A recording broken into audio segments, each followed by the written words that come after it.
Pakistan est le pays où le peuple est incroyablement joyeux. Pendant mes expéditions, j'étais entouré de sourires tout le temps. Les gens s'occupent de leurs affaires préférées et s'amusent bien dans leur temps libre. Cependant, un spectateur attentif a peut-être aperçu que seulement les hommes prennent part à tous les amusements et nous n'avons vu des sourires qu'au visage des hommes. Mais comment les femmes pakistanaises vivent-elles? Est-ce qu'elles sourient souvent? Nous ne verrons pas et ne savons pas ça. Beaucoup de femmes cachent leur visage et il est impossible de s'approcher de la plupart d'elles et parler à elles. Puis-je vous parler? Permettez-vous ça? Les traditions musulmanes d'ici ne laissent pas montrer les femmes. Vous ne pouvez pas m'introduire à votre femme? Non, c'est interdit. Pour les raisons historiques, la société du Pakistan est patriarcale. Les femmes n'avaient aucun droit pendant longtemps. Par exemple, on a donné le droit de vote à femmes juste en 1956.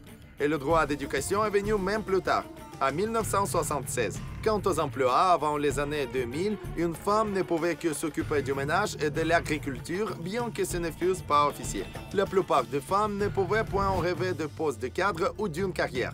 Sur l'Internet, la vie des femmes musulmanes est voilée de beaucoup de questions et spéculations. On dit souvent que les femmes sont opprimées là et ce sont leurs maris qui les font porter des hijabs. Lesquelles de ces rumeurs sont vraies et lesquelles sont les mythes d'Internet? Ce jour-ci, nous aurons l'occasion de parler aux femmes pakistanaises pour la première fois pendant notre expédition. Nous allons les demander si elles sont heureuses et le plus important, si leur mode de vie est leur propre choix.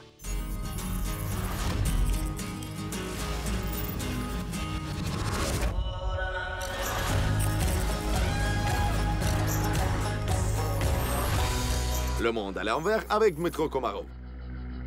Pour apprendre lesquels des faits de la vie de femmes au Pakistan sont vrais et lesquels sont imaginés, il nous faudra parler à le plus possible de femmes de différents âges et professions.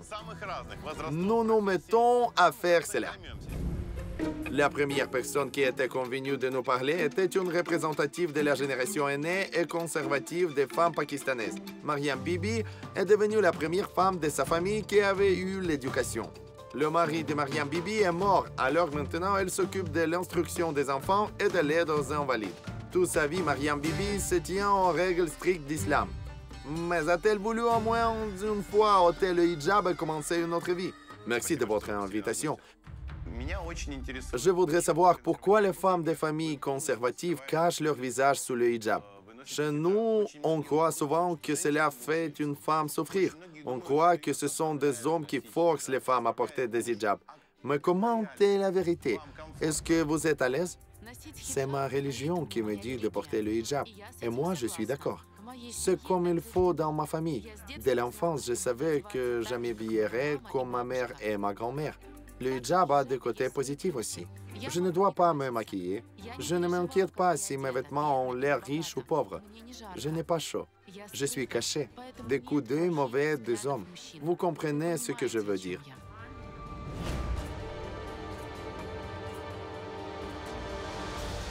Même quand j'étais jeune, on m'a offert l'emploi d'hôtesse de l'air pour 500 $. C'était beaucoup d'argent à l'époque. Mais moi, j'ai refusé parce que je devais ôter le hijab.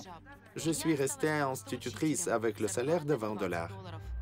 Pourriez-vous exprimer les principes ou bien les commandements de la vie d'une femme musulmane? Une femme doit faire le ménage. Si son mari rentre fatigué à la maison, elle doit se soigner de lui. Mais le plus important, c'est accoucher des enfants et les élever bien. Une femme peut aller travailler juste si elle a vraiment besoin. Et si c'est pour l'intérêt personnel, ça n'ira pas. Mais ce ne veut pas dire qu'une femme ne doit pas avoir l'éducation. Au contraire, le savoir l'aidera à élever ses enfants bien. Vous avez dit ce qu'une femme doit faire. Mais qu'est-ce qu'elle ne doit point faire? Quelles sont des interdictions?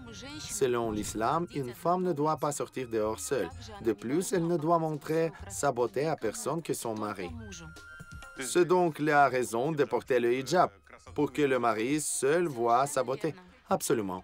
Il y a des stéréotypes qui disent que les droits des femmes sont opprimés. Ce n'est pas vrai. Par exemple, selon une règle, la femme doit manger la première et le mari mange après elle. Ça dit beaucoup. Mais pourquoi? parce que l'islam a donné des droits aux femmes.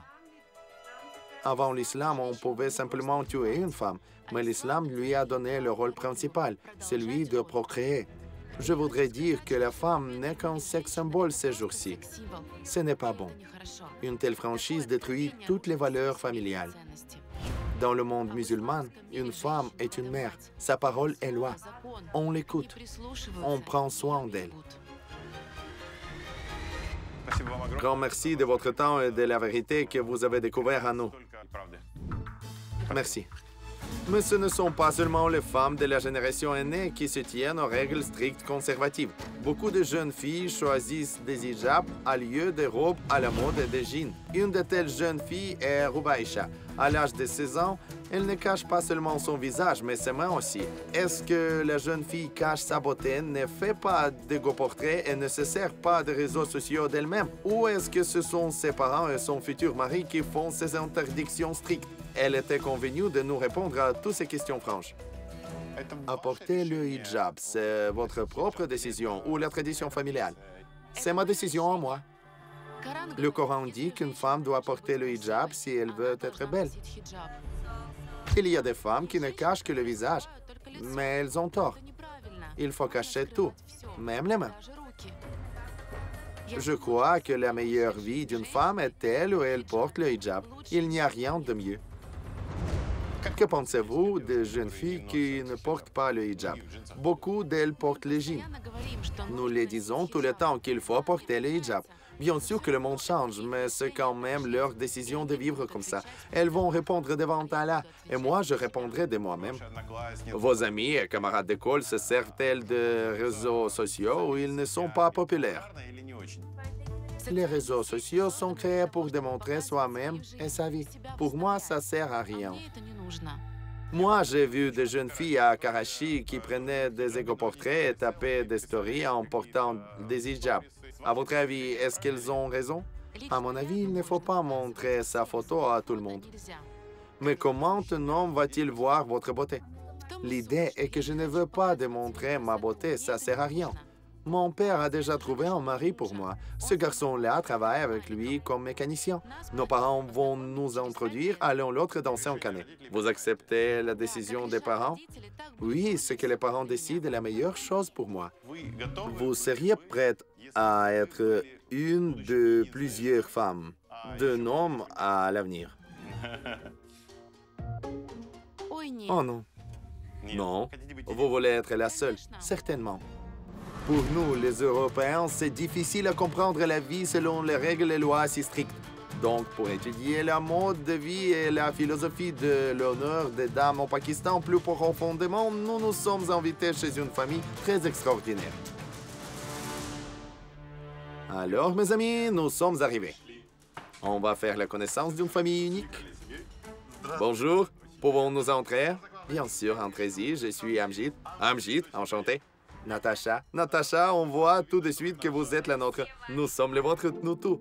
Aujourd'hui, nous n'avons pas besoin de l'interprète car nous visitons notre compatriote. Elle est née à Zaporizhia et elle a déménagé au Pakistan il y a 18 ans. Comment là-bas, près de la frontière afghane, dans la région la plus dangereuse selon les médias, les gens de notre mentalité vivent, toute sa grande famille pakistano-kenyenne racontera. Je m'appelle Yassine. Et la jeune fille, Laila, j'ai voulu serrer votre main. Est-ce que je peux? Pardon, ça ne va pas. Voici mon petit-fils, son nom, Adam. Et mon beau-fils est ici, Darian, enchanté. Papa, nous avons des autres sœurs. Bonjour. Dobry den. Dobry den. Quel est votre nom? Ivan Fedorovitch. Et vous? Je suis Dima. Enchanté. Ivan Fedorovitch, si je vous voyais dans la rue, je ne croirais jamais que vous êtes de l'Ukraine. Je suis un vrai Ukrainien. Est-ce qu'on croit que vous êtes étranger ou l'on pense que vous êtes un local? On pense que je suis local. Des familles internationales comme celle-ci ne sont pas rares ici. En 2021, 500 Kenyans habitaient au Pakistan. Il n'est pas facile d'obtenir un diplôme au Pakistan, car les universités ne suffisent pas à une telle population. Et les universités ukrainiennes sont fameuses pour la qualité d'éducation et bien sûr le prix. Les étudiants pakistanais continuent à arriver chercher l'éducation chez nous. Et souvent, ils ne reviennent pas à la maison avec les diplômes seuls, mais avec des belles femmes aussi, parfois même avec des enfants. Alors la diaspora ukrainienne est assez grande ici. L'histoire de cette famille a commencé aux années 1990, quand Amjit est venu à Zaporizhia pour faire ses études à l'université de médecine. Le gars demeurait en résidence universitaire. Un samedi, il est allé se promener au centre de la ville. Je suis allé. Et j'ai vu ma future femme. Je lui ai dit, je voudrais faire la connaissance. Je suis Amjit du Pakistan. Je le vois même maintenant devant mes yeux. Il était tout noir. Il portait un pantalon avec des pièces là-bas. Il avait l'air si cool. Un t-shirt avec je ne me souviens pas quoi. Coca-Cola. Coca-Cola.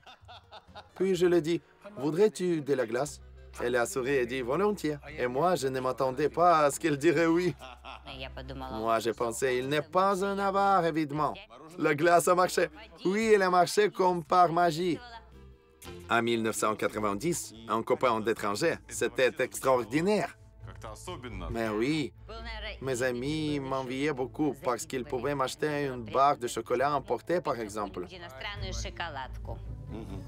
Vous étiez pauvre, comme tous les pays à l'époque. Oui, c'était au temps où l'on ne payait pas les salaires pour longtemps. Le couple a vécu à Zaporizhia pour 6 ans. Ils se sont mariés et avaient eu la fille Laila. Mais Amjit ne pouvait pas vivre là à cette époque difficile. Il n'avait pas de travail et il a dû revenir au Pakistan, tout seul. Selon la tradition, d'abord un Pashtun doit commencer à gagner sa vie et voler à ses propres ailes, puis il pourrait reprendre sa famille chez lui. Je soupçonnais qu'il partirait et ne reviendrait jamais plus. À l'époque, tous les étrangers qui avaient été avec des jeunes filles, ils partaient et ne rentraient jamais. Moi, je n'espérais même qu'ils reviendraient. Chaque semaine, je lui envoyais une lettre pendant 3 années. Et quand j'ai reçu la première lettre, ça m'a frappé. Vous étiez joyeuse? Bien sûr. Vous pleuriez de joie? Oui.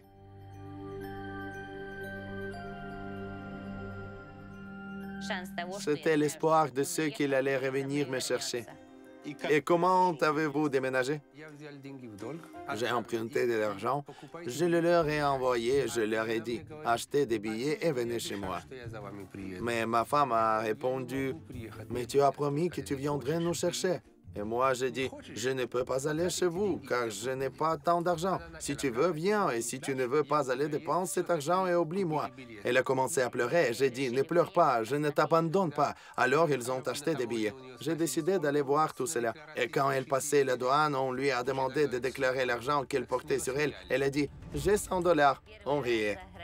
On a dit, vous allez à l'étranger pour la première fois, même au Pakistan.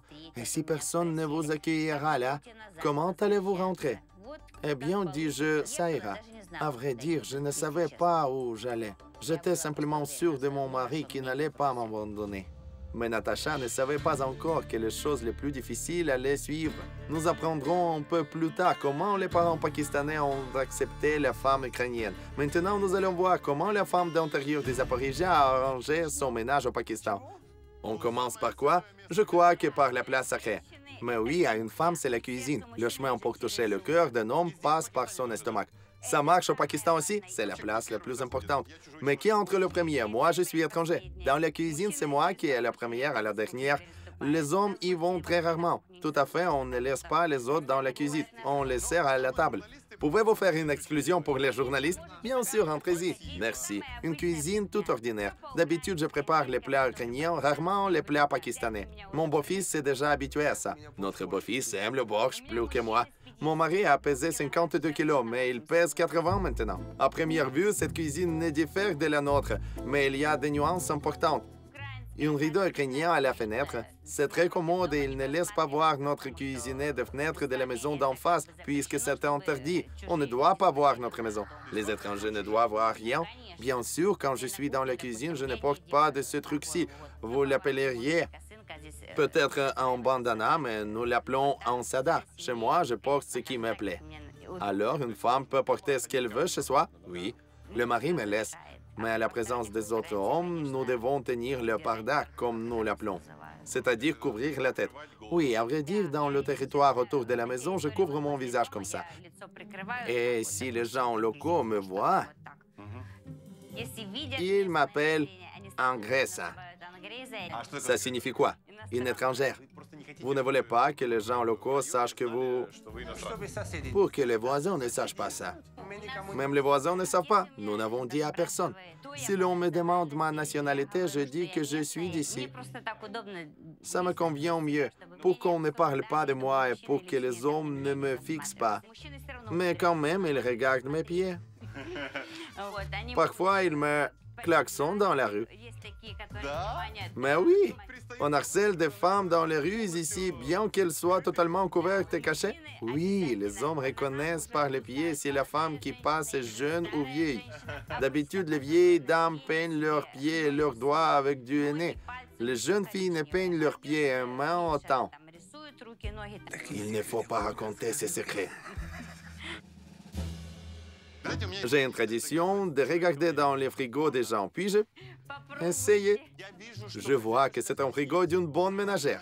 Des aubergines. Mon Dieu, quelle bonne odeur! Voudriez-vous voir du lard pakistanais? Certainement. Nous n'avons pu apporter du lard ici parce que le porc est interdit. Un mouton a de la graisse près de sa queue. Le courduc, on sale cette partie et on la mange comme le lard de porc, le salaud en Ukraine. Moi, j'ai essayé d'en saler un peu moi-même. Ça sent bon. Oui, ça sent bon. Même en un pays musulman, les Ukrainiens réussissent à préparer du salaud. Aux musulmans? Oui, aux musulmans, du mouton. Je vous laisserai goûter, certainement. Je vois que votre père nous observe. Voudriez-vous du salaud ukrainien? Volontiers. Mais quand vous vous êtes converti à l'islam, vous avez cessé de manger du porc. Bien sûr. Aux musulmans, il est interdit de manger beaucoup des aliments qui sont habituels à nous. Le porc, le sang et tous les plats où on les ajoute. Et le tabou le plus important, c'est l'alcool. 95% de la population pakistanaise ne boivent pas. Alors, il n'y a pas de bar ou magasin de spiritueux officiels. On peut acheter de l'alcool juste clandestinement, mais pas partout. Principalement aux grandes villes et aux hôtels de 5 étoiles. Au Peshawar conservatif, c'est pratiquement impossible. À vrai dire, je sais que le marché noir d'alcool existe au Pakistan. Il est possible sans aucun problème, bien que c'est très cher, de commander par exemple une bouteille de whisky. Elle coûte $30 à l'aéroport, mais elle coûtera $100 ici. Ça signifie qu'il y a des gens qui violent les lois. Mais votre famille n'est pas comme ça, certainement? Mais non. Je ne buvais pas en Ukraine et je ne bois pas ici d'autant plus. C'est bien possible en étudiant à Zaporizhzhia. Aucune fois? Moi, je suis l'exemple. Mais la famille pakistanaise ne s'empêche de manger du lard. On nous invite à table pour goûter du lard halal, c'est-à-dire permis par la religion. Vraiment exclusif. Asseyez-vous, s'il vous plaît. Voilà un dîner familial sympa. Un petit métissage des plats traditionnels pakistanais et ukrainiens aussi. Avant tout, goûtons du lard. Avant de manger, nous disons toujours « Bismillahi Rahman Rahim ». Ça veut dire « Nous remercions Allah pour ce repas ». Oui. Après qu'on remercie Allah, on peut commencer à manger? Oui. Merci. Goûtez ça. Si tout va bien avec vous, nous le goûterons aussi. Pour la première fois, je mange du lard de